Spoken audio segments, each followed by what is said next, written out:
اور جتنا کھل کے فلو ہوگا گلے کی تکلیف بڑھے گی، اور جب یہ ٹھیک ہو جائے گا تو گلے کی تکلیف بھی ٹھیک ہو جائے گی۔ یہ عجیب و غریب سی علامتیں ہیں جو عملی دنیا میں دکھائی دیتی ہیں، اس لیے اگر کوئی عورت ذہین ہو ایسی جو سمجھ رہی ہو ان باتوں کو، وہ خود بتا دیتی ہے کہ میرے گلے کی خرابی میں یہ عجیب بات ہے، ورنہ بعض دفعہ اندازہ لگا کے کریت کر نکالنا پڑتا ہے۔ بعض دفعہ علاج کے وقت پتہ ہی نہیں ہوتا، بعد میں مریض بتاتا ہے۔ مجھ سے کئی دفعہ ایسا ہوا ہے کہ وہ علامت ذہن میں نہیں تھی، کسی اور بیماری کے لیے صحیح دوا دی ہے، تو مریض تعجب سے کہتا ہے کہ اس کے ساتھ مجھے یہ بھی تھا جو ٹھیک ہو گیا، اس کے ساتھ وہ بھی تھا جو ٹھیک ہو گیا۔ اس وقت پتہ چلتا ہے کہ علامتیں ہمیں یاد نہیں تھیں، مگر دوا کو تو یاد ہیں، اس لیے وہ کام کرتی ہے، ہر طرح دوسری متعلقہ چیزوں پر بھی اثر انداز ہو جاتی ہے۔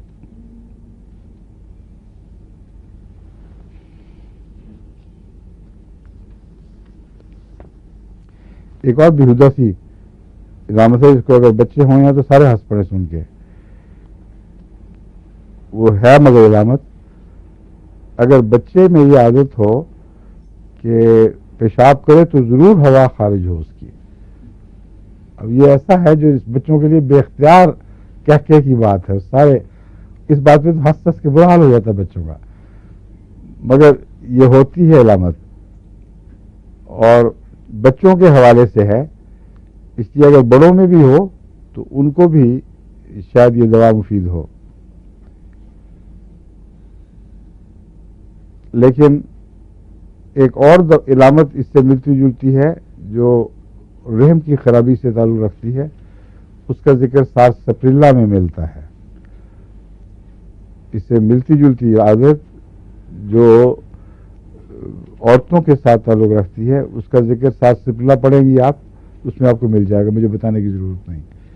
مگر یہاں یہ ہے کہ بچوں کی پیٹ کی خرابی پیشاب کے ساتھ ایسا تعلق رکھتی ہے، پیٹ کی خرابی نہیں، میرا خیال جو سفنکسٹر ہیں روکنے والے چھلے جن کے ذریعے ایک چیز کو آپ روکتے ہیں یا کھولتے ہیں تاکہ پیشاب خارج ہو، ان کا تعلق ہو جاتا ہے دونوں کا، سامنے اور پیچھے والوں کا، اور پیشاب خارج ہو تو ساتھ ہوا والا چھلا جو ہے وہ بھی کھل جائے گا ساتھ،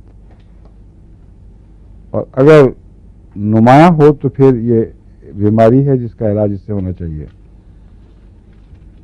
کیونکہ اس کی علامت میں ہے کہ وہ نمایاں طور پر ہوتا ہے، ایسی چیز کو آواز کے ساتھ ایسا واقعہ ہوتا ہے اور پتہ لگ جاتا ہے ماؤں کو کہ یہ خاص بات ہے اس بچے کی، عام روزہ روٹین نہیں ہے۔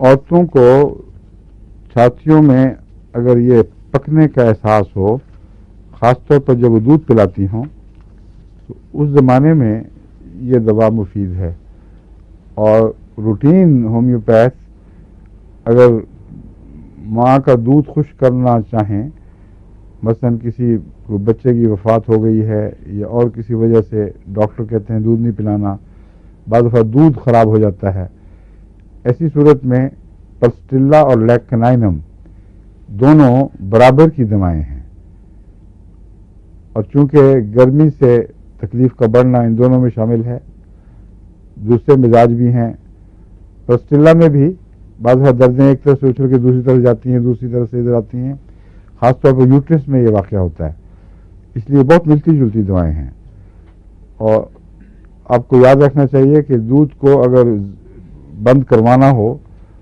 اور اس کے نہ بند ہونے کی وجہ سے عورت تکلیف میں مبتلا ہو تو یا پلسٹیلا یا لیکنائنم یہ کام آ جائیں گی۔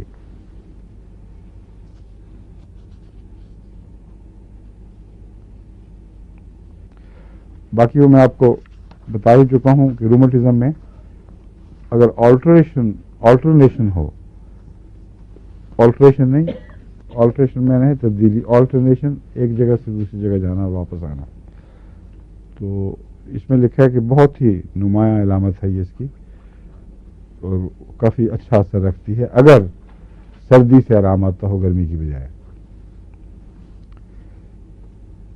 ایک دوا ہے لیک ڈیف، یہ پڑھا چکا ہوں آپ کو، لاک ویکسینم ڈیفلوریٹم. اس کو پتہ ہے ڈیفلوریٹم انہوں نے کیوں بنا دیا ہے؟ میرے نزدیک تو بالکل بے تکی بات ہے یہ. اس کی وجہ یہ ہے کہ جتنا مرضی آپ فیٹ کو دودھ سے نکال لیں، اس کے اندر کچھ ایلیمنٹ فیٹ کا لازماً رہتا ہے جو پوٹینسی کے ساتھ پوٹنٹائز ہو جاتا ہے. تو اس لیے یہ ان ڈاکٹروں کا وہم ہے کہ بغیر فیٹ والے دودھ کی ہم نے پوٹینسی بنائی ہے. یہ تو ہو سکتا ہے کہ پتلا ہو کے پوٹینسی بنانے میں آسانی ہو، مگر یہ غلط ہے کہ اس میں فیٹ کا حصہ نہیں ہے. اس کو نچوڑ لیں ہر طرح سے. اگر ہومیوپیتھک تھیوری درست ہے تو دودھ میں فیٹ کا جز شامل رہے گا. مگر اس کا ترجمہ یہ ہے کہ عام گائے کا دودھ ویکینم یا ویکسینم ہم پڑھتے رہے ہیں، میرا خیال ہے ویکینم ہوگا، ویکسینم ہی ہے تلفظ میں. کس کا پتہ لگا؟ فرض میں نے بھی ہے. اچھی رہی. ویکسین، میں یہ کہہ رہا ہوں ویکسین اور چیز ہے، اور گائے کا تعلق ویک لفظ سے ہے. جب گائے کا کے تعلق میں ہم ویکس کہتے ہیں تو از اٹ ویکینم اور ویکسینم، دیکھ لیں گے دوبارہ. مگر آپ نے پڑھا ہے اس کو ویکسینم ہی ہے نا، جس کتاب میں لکھا ہوا تھا ہاں ویکسینم میں لکھا ہوا تھا. یہ بتا کتاب کا تھا، میں پڑھنے سے نہیں.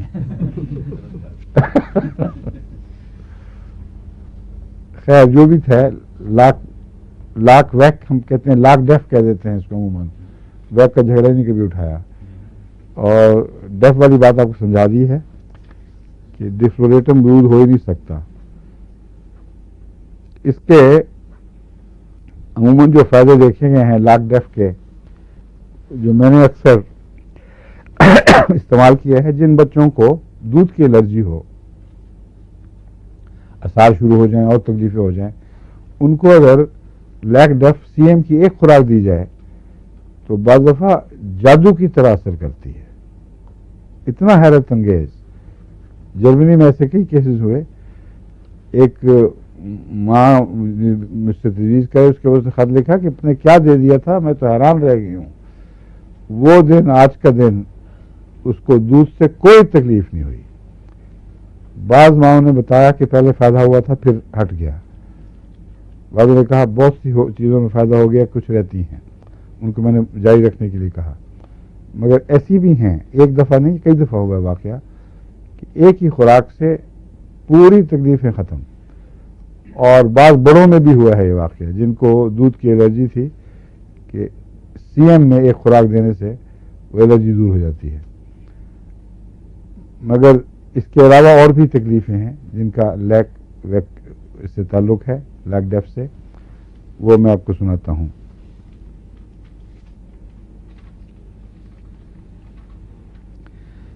اس کا مزاج جو ہے وہ بہت ٹھنڈا ہے. دودھ کی علامتیں دونوں دودھوں میں کچھ ملتی ہیں، انسانی دودھ میں بھی اور حیوانی دودھ میں بھی. مگر کتیا کے دودھ میں شدید گرمی پائی جاتی ہے اور اس دودھ کے میں شدید سردی پائی جاتی ہے. اس لیے پیشنٹ اتنا چلی ہو جاتا ہے کہ ہر چیز سے اس کو سردی لگتی ہے اور انیمک بھی ہو جاتا ہے. گرم کمرے میں بھی سردی دور نہیں ہوتی، گرم کپڑوں میں بھی سردی دور نہیں ہوتی، اور ہوا جو لگتی ہے وہ بھی ٹھنڈی لگتی ہے چہرے کو. اپنے چلنے سے بھی جو ہوا لگتی ہے وہ بھی ٹھنڈی لگتی ہے. اس لیے عام طور پر جب کمرہ بند ہو، بالکل کوئی ڈرافٹ نہ ہو، تو بعض مریض ہیں وہ کہتے ہیں ہوا آ رہی ہے کہیں سے، کھڑکی بند کرو. وہ ہوا کہیں سے نہیں آ رہی ہوتی. ان کو جسم کو ہلکی سی ہوا، سانس سے جو ڈسٹربنس ہو رہی ہے اس کے نتیجے میں ہوا لگتی ہے چہرے کو، وہ بھی سمجھتے ہیں کہ باہر سے کہیں سے ہوا آ رہی ہے کیونکہ وہ ٹھنڈی لگتی ہے. یہ اس کا خاصہ ہے جو پہچان ہے اس کی، اس کو اچھی طرح یاد رکھ لیں. لیک ڈیف اور سردی، شدید سردی جو اس سے مختلف ہے جو آپ کو آرنیکا یا لیکسز سورائنم وغیرہ میں ملتی ہے، اس میں سر گرم اور باقی چیزیں اور الگ الگ پہچانے ہیں، پتہ لگ جاتا ہے اس میں فرق نمایاں ہے. اس کی سردی ایکسٹریم ہے، سارے بدن سے تعلق رکھتی ہے.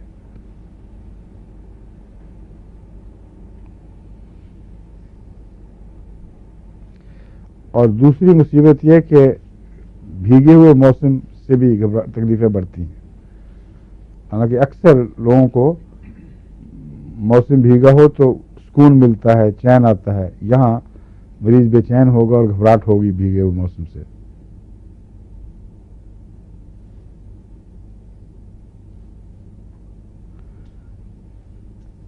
اس میں بھی رومیٹزم ہے، دردیں ہیں، لیکن اس کی رومیٹک تکلیفیں سر سے زیادہ تعلق رکھتی ہیں.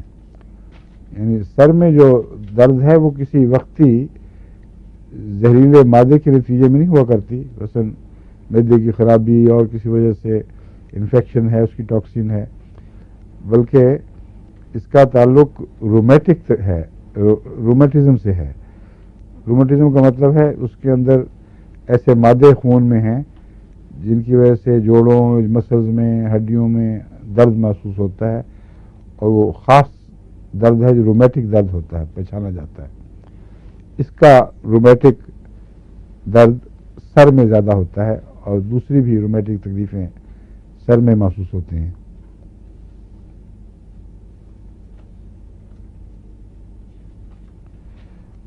اور رومیٹک پینز اگر ویسے نہ پہچانی جائیں تو نیورلجیا محسوس ہوتا ہے. یہ جو نروز ہیں یہاں، سر سے مراد صرف سر نہیں بلکہ چہرہ، یہ پورا اوپر کا حصہ ہے. یا نیورلجیاز ہوں، سر کے اوپر نیورلجیا ہو جائے، یعنی جو اعصابی ریشے ہیں ان میں کونتے ہوئے درد ہوں، تو اگر مریض ٹھنڈا ہو بہت تو اس کو ضرور یاد رکھیں، لیک ڈیف کو.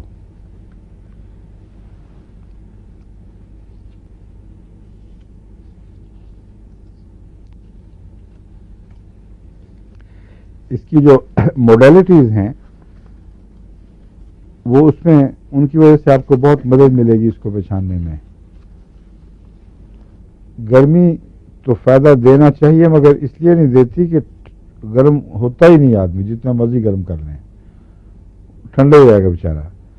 لیکن آرام سے فرق پڑتا ہے اور دباؤ سے.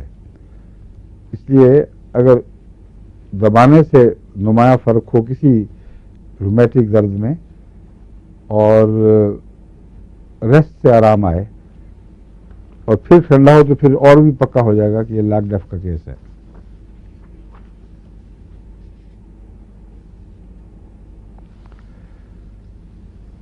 جلد کی سینسٹیوٹی آپ کو میں نے بتائی ہے بار بار. جلد کی زود حسی وہ کن کن چیزوں میں بتائی ہے؟ کسی کو یاد ہے؟ ایک آدمی پہلے لیتا ہے، آپ بتائیں.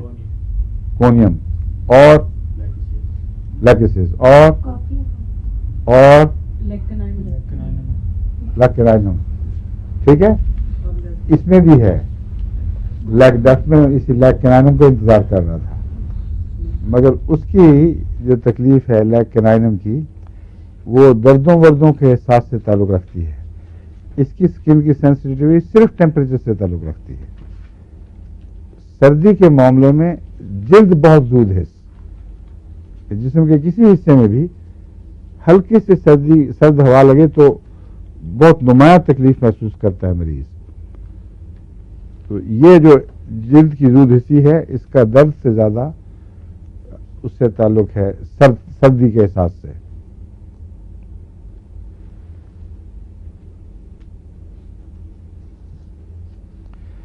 اور یہ ایک ایسی دوا ہے جس کو عموماً ذیابیطس میں نظر انداز کیا گیا ہے.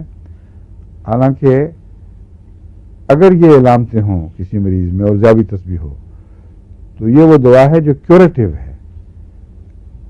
بعض دفعہ ایک ہی اونچی طاقت کی دوا اس کو مریض کو ٹھیک کر دیتی ہے. اور ذیابیطس میں کیورز میں نے دیکھی ہیں خود بارہا. یہ کوئی ایسی چیز نہیں ہے کہ مسلسل کسی کو انسولین کا یا دوسری ڈائنول ہوتی ہے، کیا چیز ہوتی ہے؟ ہاں ڈونیل اور بھی بہت سی ہیں. ان دواؤں کا محتاج رکھنا ضروری نہیں ہے. ہومیوپیتھک علاج سے کچھ عرصہ بعض دواؤں کو لمبا دینا پڑتا ہے، مگر مرض غائب ہو جاتا ہے اور اس میں کسی انسولین کی ضرورت نہیں پڑتی. مگر بعض دوائیں ایسی ہیں جو تھوڑی دیر کھلانے سے بھی مرض کو ہمیشہ کے لیے غائب دفع کر دیتی ہیں، اگر ان کا پینکریاز میں بھی جان باقی ہو. یہ ان میں سے ہے. اگر دودھ کی باقی علامتیں موجود ہوں جو بتائی گئی ہیں تو اونچی طاقت میں ایک خوراک ڈائبٹیز کو مستقل کیور کر سکتی ہے اللہ کے فضل کے ساتھ.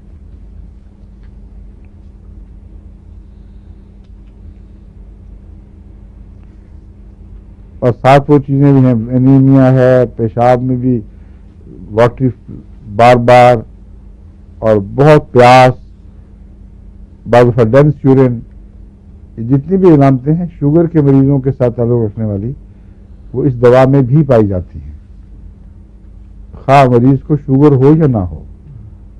مگر شوگر کی جو عمومی تکلیفیں ہیں وہ اس دوا میں پائی جاتی ہیں. یہی وجہ ہے کہ جب دوسری علامتیں پائی جائیں تو ان تکلیفوں کو بھی یہ دور کر دیتی ہے، کیونکہ ہومیوپیتھک دوا تو کمپلیکس بیماریوں کا جو ہے اس کے ساتھ تعلق رکھتی ہے. اگر بنیادی علامتیں ہیں تو اس کمپلیکس سے تعلق رکھنے والی باقی سب علامتیں بھی غائب ہوں گی. اس میں جو بیماری علامتیں ہیں ان کا ایک گروپ علامتوں کا ٹپیکل ذیابیطس کے مریضوں کی علامتوں کا گروپ ہے.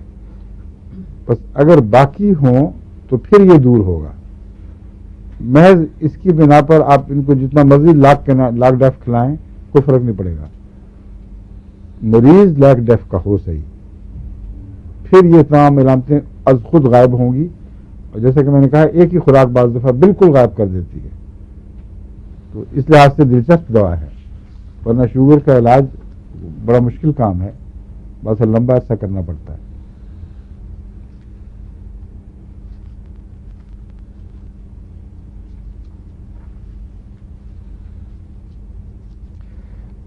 وہ سارے مریض جن کو دودھ سے نفرت ہو یا دودھ سے تکلیفیں بڑھتی ہوں، متلی ہو، قے ہو، سر درد ہو، ڈکار آئیں، میدے میں تعفن پیدا ہو جائے اور دودھ پینے کے بعد، اور اس قسم کی سب علامتیں، یہ ساری علامتیں اگر آپ ان کو 1,00,000 میں ایک خوراک دیں تو بعض دفعہ دفتن ٹھیک ہو جاتی ہیں، بعض دفعہ 1-2 خوراکیں دینے کے بعد. لیکن اگر 1,00,000 میں 2 خوراکیں دیں اور ان کو فرق نہ پڑے تو پھر ہرگز یہ دوا نہیں ہے. پھر کوئی اور وجوہات ہوں گی، پھر اس دوا کے پیچھے نہ پڑیں. اس نے کام کرنا ہو تو دکھا کے کرتی ہے، بتا کے کرتی ہے، نہ کرنا ہو تو بالکل غائب رہے گی. اس لیے اوور ڈوزنگ اونچی طاقت میں خطرناک ہوتی ہے. اس کو پیچھے پڑنے کی بجائے پہلی دوسری خوراک پھر چھوڑ دیں اگر فائدہ نہ ہو. یہ سی ایم کی طاقت میں اگر پوٹینسی میں دیں 2 خوراکیں، کتنا وقفہ عام طور پہ ہونا چاہیے؟ یہ تو اگر تو یہ پہلی دوا سے فائدہ ہو گیا ہے پہلی خوراک سے اور علامتیں جلدی واپس آ گئی، جس وقت وہ واپس آ رہی ہوں اس وقت ایک اور خوراک دے دیں. اور اگر آپ کو یہ شک ہو کہ کچھ رسپانس نہیں ہوئی اور شاید ایک اور خوراک سے فرق پڑے تو پھر میں ہفتے کے بعد بھی سی ایم دے دیتا ہوں ٹیسٹ کرنے کے لیے کہ ہو سکتا ہے پہلی دوا ایسی طرح سے کھائی گئی ہو، اس میں کوئی ایسی غذا ساتھ کھائی گئی ہو جس نے اس کا اثر نہ ہونے دیا ہو. تو 1 ہفتے کے بعد دوبارہ اگر فائدہ نہ ہو تو اس 2 خوراکوں سے نقصان بھی نہیں ہوتا، لیکن پھر چھوڑ دینا چاہیے. اور بعض دفعہ دوسرے ہفتے دینے سے اثرات ظاہر ہو جاتے ہیں. سمجھیں کہ پہلی دوا نے پوری طرح جگایا نہیں تھا جسم کو، دوسری خوراک نے اس میں مدد کی ہے.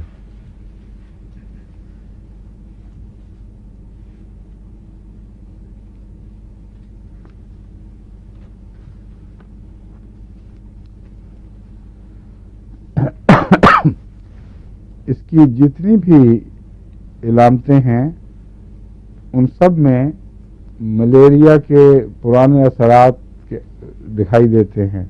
انیمیا ہو جاتا ہے، ڈراپسیز ہیں، شوگر کی علامتیں یعنی ذیابیطس کی علامتوں کے اثرات دکھائی دیتے ہیں، دل کمزور ہو جاتا ہے.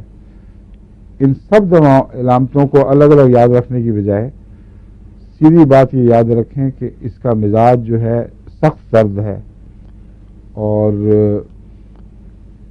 اس کے پیشنٹس کی جو علامتیں ہیں کہ مرض میں، ہر مرض میں جلد کی زود حسی سردی سے اور عموماً دودھ کے ہضم ہونے میں دقت یا دودھ سے نفرت یا دودھ پینے پر معدے کی کوئی خرابی، یہ علامتیں اکٹھی ہو جائیں تو پھر دل کی تکلیف ہو یا ملیریا کے اثرات معلوم ہوں یا ذیابیطس کے، ان میں اس بات کا بھاری امکان پیدا ہو جاتا ہے کہ یہ اونچی طاقت میں ان کے لیے بھی مفید ہوگی. دل کے متعلق میں آپ کو بتا دوں کہ آج تک مجھے ذاتی تجربہ نہیں ہوا اس کا کہ دل کی کمزوری کی بنا پر ان باتوں کی تلاش کر کے لاک ڈیف دیا ہو، لیکن اس لیے میں یہ نہیں کہہ سکتا کہ اونچی طاقت میں دینا مفید ہوگا یا چھوٹی طاقت میں.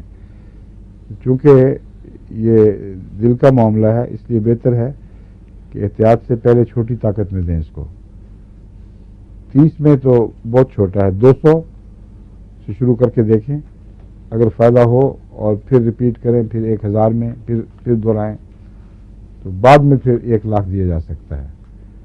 کیونکہ دل کو نسبتاً آہستہ آہستہ آرام آتا ہے. دل کے جو اجزاء جن سے بنا ہوا ہے دل، وہ ان میں تیز دوا ایک دم ٹھیک نہیں کیا کرتی. اس لیے میرا خیال ہے، چونکہ مجھے تجربہ نہیں ہے، مگر اگر میں نے شروع کرنا ہو تو میں اسی طرح کروں گا کہ لیک ڈیف کو چھوٹی طاقتوں میں دل کے لیے استعمال کروں.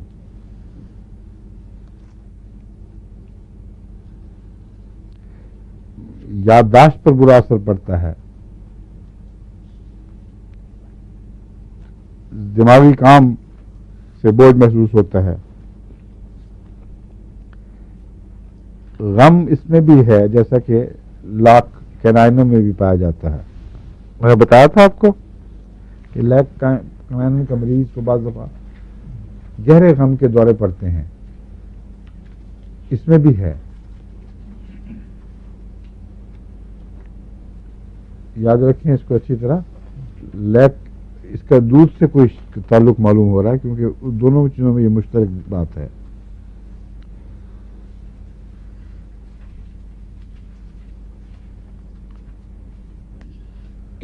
فیٹی ڈی جنریشن میں یہ بہت اچھی ہے.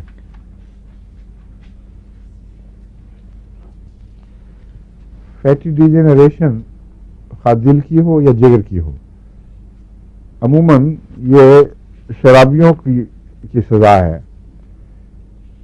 جن ملکوں میں شراب زیادہ پی جاتی ہے ان کے جگر کے اندر چربیوں کے جالے بن جاتے ہیں، اور جیسا کہ بعض دفعہ ظالم قصاب بڈھی گاؤں کو ذبح کرتے ہیں تو ان کا گوشت پچھانا جاتا ہے، اس میں کوئی مزہ نہیں ہوتا، وہ صرف جالوں کے اندر پھنسا ہوا چھوٹا چھوٹا گوشت ہوتا ہے، اور وہ جو چربی ہے وہ پگھلنے والی چربی نہیں ہے، بڑی بدبخت قسم کی چربی ہے. گوشت جتنا مرضی گلائیں گوشت گل سڑ جائے گا مگر چربی نہیں پگھلے گی، وہ جالا قائم رہتا ہے. اس کا نام ہے فیٹی ڈی جنریشن. یہ عمر کے ساتھ بالعموم آہستہ آہستہ ظاہر ہونے لگتی ہے. چھوٹے گوشت اور چھوٹی عمر کے بکرے کے گوشت، بڑی عمر کے بکرے کے گوشت میں یہ فرق ہے جس کی وجہ سے مزہ میں بہت تبدیلی واقع ہوتی ہے. لیکن اگر بیماری کے طور پر جگر اور دل اس سے متاثر ہو جائیں اس بیماری سے تو اس کو کہتے ہیں fatty degeneration of liver and heart. دل اور جگر کی چربی کی بیماری، ان پہ چربی چڑھ رہی ہے اور ڈی جنریٹ کر رہے ہیں. جہاں جگر میں فیٹی ڈی جنریشن ہو اتنا حصہ عملاً معاف ہو جاتا ہے، اور وہ دوائیں جو وہاں بننی ہیں وہ نسبتاً کم بنتی ہیں، اس لیے سارے جسم پر اس کا بہت برا اثر پڑتا ہے، اور یہ ہے خاص شرابیوں کی دوا۔ اس لیک ڈیف میں بھی وہ کہتے ہیں فیٹی ڈی جنریشن شامل ہے۔ اس سے پتہ چلتا ہے کہ لیک ڈیف جھوٹا نام رکھا ہوا ہے، اس کے اندر فیٹ ہے تو اس فیٹ کو کیور کرتی ہے۔ فیٹ بہت ہائی پوٹینٹائز ہے اس کے اندر، تو اس لیے فیٹ کے کھانے سے بھی یہ چیزیں ہو جاتی ہیں۔ جو بہت زیادہ چربی کھاتے ہیں ان کو بھی fatty degeneration of liver and heart ہو جاتی ہے چھوٹی عمر میں بھی۔ تو اس کی علامتیں یاد رکھیں۔ دودھ ہضم نہ ہو سکنا، دودھ پینے سے کسی کو خرابیاں زیادہ ہوں، اور ایسے مریضوں میں اگر دل کی کمزوری ہو، جگر کی کمزوری ہو تو لیک ڈیف کام کر سکتی ہے۔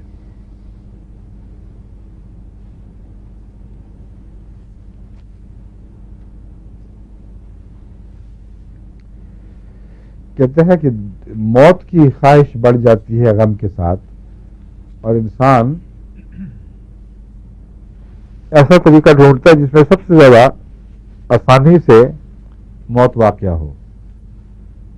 اس لیے ایسا مریض وائلنٹ نہیں ہوتا، اس کی اداسی جو ہے اس میں نرمی پائی جاتی ہے، بس اللہ کا مزاج ہے، اس لیے وہ اپنے لیے موت بھی آسان ڈھونڈتا ہے، میں کس طریقے سے مروں کہ زیادہ تکلیف نہ ہو۔ مگر آج تک جن خودکشی کرنے والوں نے بھی یہ تصور باندھا ہے کہ سب سے اچھا طریقہ مرنے کا کیا ہے، اس میں ایک شاعر ہے، اس نے سب سے اچھا طریقہ دریافت کیا ہے۔ وہ کون ہے اور وہ کس طرح کیا طریقہ تھا، کسی کو پتہ ہے؟ کوئی یہاں غالب کا ماہر بھی ہے کہ نہیں؟ اب بتائیں، ابھی بھی نہیں ہنٹ لیا کسی نے؟ کیوں فائدہ تمہیں بھی نہیں یاد؟ ایسا عجیب سوچا ہے اس نے خودکشی کا طریقہ کہ ساری دنیا کے لٹریچر میں اس کی مثال نہیں ہے۔ وہ کہتا ہے ڈھونڈے ہے اس مغنی آتش نفس کو جی، دل ڈھونڈ رہا ہے ایسے مغنی کو جس کی آواز میں ایسا سوز ہو، جس کی صدا ہو جلوہ برق قضا مجھے، کہ جس کی آواز میں یوں ہو جیسے قضا کی بجلی چمک اٹھی ہے اور اس کے سوچ سے میں جل کے مر گیا ہوں۔ تو مرنے کا کیسا عمدہ طریقہ ہے کہ نغموں سے مر جائے آدمی، اس سے زیادہ دلچسپ رومانٹک موت ہو نہیں سکتی۔ تو غالب بھی کبھی کبھی پڑھ لیا کریں آپ۔ جو مجھے پسند ہے اس لیے نہیں کہ اس کی نظمیں ویسے پڑھے تو بڑا مزہ آ رہا ہوگا، اس کی نظموں میں کوئی نہ کوئی شعر ایسے ہیں کہیں نہ کہیں پڑے ہوئے جو موقع پہ کام آتے ہیں، اور موقع پر یاد آنے کے لیے غالب سے زیادہ اور کوئی کلام مفید کارگر نہیں ہے۔ فارسی میں ہیں بعض اور شعراء، لیکن اردو میں تو غالب سے بڑھ کر موقع پہ کام آنے والا شعر یاد اور شاید نہیں ہے۔ عام پڑھتے وقت جن شعروں کو آپ چھوڑ دیں گے کوئی مزہ نہیں آیا، کوئی نہ کوئی زندگی میں ایسا واقعہ ہو جائے گا کہ اس وقت وہ غالب کا شعر کام آئے گا۔ سیاست میں بھی کام آ جاتا ہے۔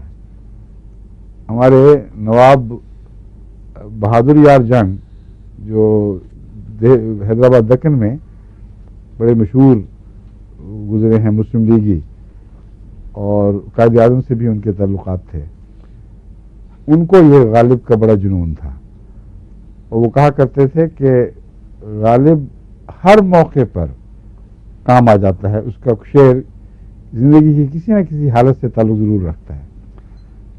تو کسی نے کہا سیاست میں بھی کام آ جاتا ہے، انہوں نے کہا ہاں۔ اس کی مثال دی کہ قائد اعظم سے جب میری گفتگو ہو رہی تھی کہ میں کہہ رہا تھا کہ دیکھیں ہم مسلم لیگی ہیں، ہم چاہتے ہیں پاکستان سے الحاق، لیکن حالات ایسے مجبوری کے ہیں کہ ہمارے چاروں طرف ہندوستان کا گھیرا ہے، سمندر سے جو ہمارا رابطہ نہیں، پاکستان سے ہم کوسوں دور ہیں۔ اگر جیسا کہ آپ چاہتے ہیں ہم الحاق کا اعلان کر دیں کہ ہم آپ کے ساتھ مل گئے ہیں، تو انڈیا کی فوجوں کو دعوت دیں گے کہ یک لخت وہ داخل ہو جائیں اور بہت ہمارے لیے امت الناس کے لیے بہت مصیبت بن جائے، سب کو سزا ملے. تو یہ ہماری مجبوریاں ہیں. ہم حکمت سے غور کر رہے ہیں کہ کیا کیا جا سکتا ہے. قائد اعظم چاہتے تھے کہ ہندوستان کے لیے ایسی دقتیں پیدا کریں کہ جو عمومی اعلان ہے اس کی خامیاں نظر آ جائیں، اس میں کشمیر بھی ان کے پیش نظر ہوگا. تو انہوں نے یہ بیان کیا. اس پہ قائد اعظم نے مجھے کہا کہ I will come to your aid. Pakistan سے میں وعدہ کرتا ہوں کہ اگر ایسا واقعہ ہو تو ہم تو مدد کو آئیں گے. کہتے ہیں اس وقت میں نے غالب کا یہ شعر پڑھا تھا کہ ہم نے مانا کہ تغافل نہ کرو گے لیکن خاک ہو جائیں گے ہم تم کو خبر ہونے تک. مان لیا کہ تم بالکل غفلت نہیں، جانتے ہیں آپ سچے آدمی ہیں، مگر ہم تو خاک ہو چکے ہوں گے پیشتے اس کے کہ آپ کو خبر ہو. بینے یہی ہوا جب ہندوستان کو شک پڑا کہ یہ ایسی حرکتیں ہو رہی ہیں تو اچانک اس کی فوجیں حیدرآباد میں اس تیزی سے داخل ہوئی ہیں کہ پاکستان اگر کچھ کرنا چاہتا بھی عمل تو کمزور تھا، کچھ کر نہیں سکتا تھا. تو اس لیے غالب کے شعر بیماریوں میں بھی کام آ جاتے ہیں اور آئیڈیاز بھی بڑے غضب کے ہیں. خودکشی تو حرام ہے، کسی کو یہ نہ سوچے، لیکن یہ خودکشی غالباً حلال کے قریب تر ہے. یہ کسی نغمے کی سوچ سے کوئی آدمی مر جائے. ٹھیک ہے. اس میں یہ مریض ہے غالباً لیک ڈیفلیٹر کا مریض تھا. وہ ڈھونڈ رہا تھا ایسا رستہ کہ نہایت آرام سے لطف کے ساتھ جان دوں، مگر کوئی ایسا مغنی ملا نہیں اس کو.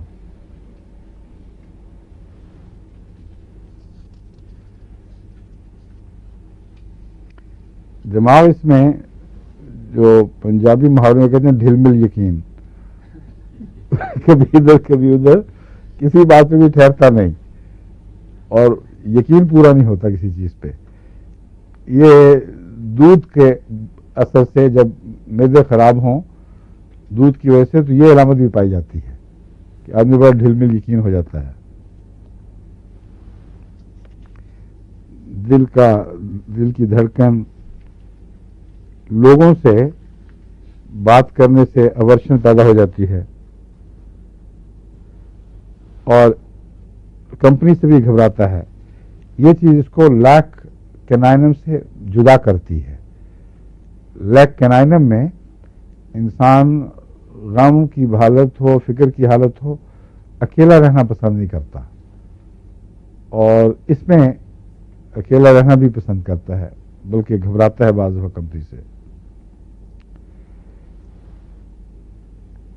اس کا جو اس کے سر کے چکر جو ہیں وہ کونیم سے کچھ ملتے ہیں، کیونکہ کونیم میں لیٹ کر ذرا سی بھی کروٹ بدلیں بلکہ بعض دفعہ آنکھ کی حرکت سے بھی چکر آتے ہیں، لگتا ہے بستر گھوم گیا ہے.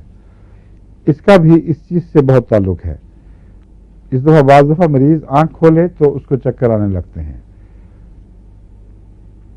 کونیم سے یہ علامت اس کے چکروں میں ملتی ہے، جبکہ لاک کینائنم میں چکر ہیں مگر مختلف ہیں اس سے. ان کی پہچان کیا ہے؟ کیوں جی یاد ہے کسی کو؟ یہ بتایا نہیں میں نے، شاید بتائی نہیں، بھول گیا میں. لیک کینائنم کے جو چکر ہیں ان کا سینسوریم سے تعلق ہے، کانوں وغیرہ کی دوسری تکلیفوں سے نہیں ہے. ان کے چکروں میں ایک ایسی چیز ہے جیسے کوئی پریوں کی دنیا میں پھر رہا ہو. چلتے وقت زیادہ آتے ہیں مگر جیسے کائنات یوں گھوم رہی ہے ہلکی ہلکی. ایک لطیف انداز ہے اس کے چکروں کا، اس میں وائلنٹ دنیا گھومنے کا اثر نہیں ہوتا بلکہ تیرنا تو ہے ہی نا، ایک اسی قسم کے چکر بھی تیرتے ہیں اس کے. یہ خاص ایک چکروں کا انداز ہے جو سوائے لیک کینائنم کے اور کہیں نظر نہیں آتا، یا اس میں بھی ملتا ہے بعض دفعہ جو نشے کی دوائیں ہیں نا، مثلا نہیں اوپیم نہیں، وہ جو بھنگ کو کیا کہتے ہیں؟ کینابس انڈیکا، اور کینابس ایک اور سٹاوا بھی ہوتی ہے، وہ اور چیز ہے. وہ کیا چیز ہے؟ وہ امریکن بھانگ ہے، یہ انڈین بھانگ. بس اس میں فرق ہے. سزاق کی ہے. اچھا، سٹاوا تو لہسن کو نہیں کہتے، لہسن کو نہیں، ویسے سٹاوا کا لفظ ایلین سٹائیوا سٹاوا لہسن کے لیے بھی استعمال ہوتا ہے نا. دیکھیں کتاب میں ایلین سٹائیوا. امریکہ کی بھانگ. اچھا لکھا ہوا ہے. تو بھانگ سے بھی اس کا تعلق ہے، اس میں بھی فلوٹ کرنے کا احساس، ہواؤں میں پھرنے کا احساس، اور سب سے نمایاں بات بھنگ کے چکروں اور فلوٹنگ میں کیا ہے؟ ایٹرنیٹی محسوس ہوتی ہے، کیونکہ وقت نہیں گزرتا، ایک سیکنڈ میں لگتا ہے پورا جہان گزر گیا. اب یہ علامت جو ہے اگر وہ غم کی وجہ سے ہو تو وہ تو ہر ایک دنیا میں ہر شخص جو مصیبت، تکلیف، دکھ میں مبتلا ہو اس کا ہر لمحہ لمبا ہو جاتا ہے. لیکن اس کا عجیب حساب ہے، مزے کے ساتھ لمبا ہوتا ہے. حالانکہ مزے میں لمحے سکڑ جاتے ہیں، بلکہ گھنٹے دن سکڑ جاتے ہیں. جتنا زیادہ مزہ ہو اتنا ہی وقت چھوٹا ہو جاتا ہے. اس پر غور کرتے ہوئے مجھے ایٹرنیٹی کی حقیقت سمجھ آ گئی کہ قرآن کریم میں جنت کو ایٹرنل کیوں کہا ہے. اس کا لطف اگر اتنا ہی ہے جتنا بتایا جاتا ہے ویسا ہی ہوگا. تو اگر کروڑ سال بھی ہوں تو یوں گزرے گا وقت. اور جہنم اگر ویسی ہی ہے جیسے کہ ہے واقعتاً ہے، تو اس میں تو ایک ایک لمحہ لگے گا کہ وہ ایٹرنلی رہ رہا ہے آدمی. تو ایک ہی لفظ مختلف معنی رکھتے ہیں. جب جہنم پہ اب عبد اطلاق کرتا ہے تو ضروری نہیں کہ وقت اتنا ہی ہو. اسی لیے قرآن کریم نے جہنم کے لیے احقابہ کا لفظ بھی استعمال کیا ہے. احقابہ کہتے ہیں 80 سال، حقب کہتے ہیں 80 سال کو. تو احقابہ چند 80 سال، اور ساتھ ہی ابد بھی فرمایا ہے، بار بار وہ اس میں ہمیشہ رہیں گے. تو کیا نعوذ باللہ تضاد ہے؟ اس لیے نہیں. یہ ان باتوں میں غور کرتے ہوئے یہ سارے مسئلے سمجھ آئے ہیں کہ جہنم کے ایک لمحہ ہی لاکھوں سال شاید محسوس ہو، اتنا پورا عذاب نقشہ ہے. تو اس کے 80 سال گزار لینا اس میں تو بہت بڑا عذاب ہے. اور یوں لگے گا جیسے ہمیشگی سے ہمیشہ ہمیش کے لیے ہم یہیں ہیں. اور احقابہ کا مطلب ہے کئی 80 سال. تو اس لیے اس کو ابد کہنا بالکل درست ہے. بلکہ عبدالآباد بھی کہہ دیا جائے تو کوئی حرج نہیں لگتا. مگر جنت کو اگر وہ کروڑوں سال بھی ہو اس کو ابد کہنا بالکل ناجائز ہے، اگر وہ واقعتاً ابد نہ ہو. کیونکہ جتنی لذتیں جنت کی بتائی گئی ہیں وہ تو آنن فن اڑتے میں گزر جائیں گی. تو پھر آدمی کہے گا بس اتنی سی بات تھی. اس لیے یہ فرق ہے. وہ جو ہے نا بھنگ کا جنتی، وہ ایک متضاد چیز ہے. یہ چیزیں بتاتا ہوں تاکہ آپ کو یاد رہیں پکی طرح. بھنگی جنتی وہ مزے آ رہے ہیں لیکن وہ ہٹ ہی نہیں رہے. ایک منٹ میں ہی وہ کہتا ہے میں سارے فلک کی سیر کر لی ہے، اور سارا دن اس کا بڑا لمبا گزرتا ہے. مگر اس میں ایک انصاف پایا جاتا ہے، تکلیف میں بھی اور اس کے خوشی میں بھی. یہ زمانہ کا امتداد ہے، زمانہ لمبا ہو جاتا ہے، اس کو پتہ نہیں لگتا. رو رہا ہے تو روتا ہی چلا جائے گا، معافیاں مانگ رہا ہے تو معافیاں ختم ہی نہیں ہوتی. میں نے خود دیکھا بھنگ کے پکوڑے کھائے ہوئے کو، وہ اس معافی کر دیں، بس آج تو آپ مجھے معاف کر ہی دیں. کر دیا معاف، بس ٹھیک ہے مگر مجھے معاف کر دیں پلیز. یہ وہ بھنگ کا اثر ہے جو باقی دواؤں سے ممتاز کرتا ہے. آپ کہتے ہیں کہ واقعتاً وہ ختم ہو گیا. کیوں؟ ایک میٹھی اچھا ابھی ہے، ایک چل رہا ہے، آخری منٹ چل رہا ہے. باتیں بھول جاتی ہیں اس کے مریض کو. میدے کی خرابی کے ساتھ برین فیک بھی ہو جایا کرتا ہے. دودھ کے زہر سے یہ بات بھی پائی جاتی ہے. بستر میں کروٹ بدلنے سے چکر.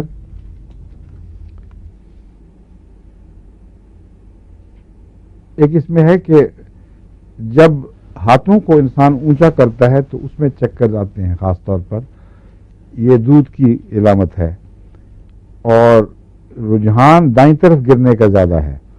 اب چونکہ وقت ختم ہو گیا ہے اس لیے باقی انشاءاللہ پھر، لیکن دن بدن لگ رہا ہے کہ بہت چھوٹا وقت ہے کلاس کا، نہیں؟ اور 2 دن پتہ بھی نہیں لگتا، آنن فانن گزر جاتے ہیں، کوئی علاج نہیں ہے اس کا. اگلی کلاس آئے گی وہ بھی پھر لگے گا کہ وہ بھی جلدی گزر گئی ہے. اچھا، السلام علیکم، خدا حافظ.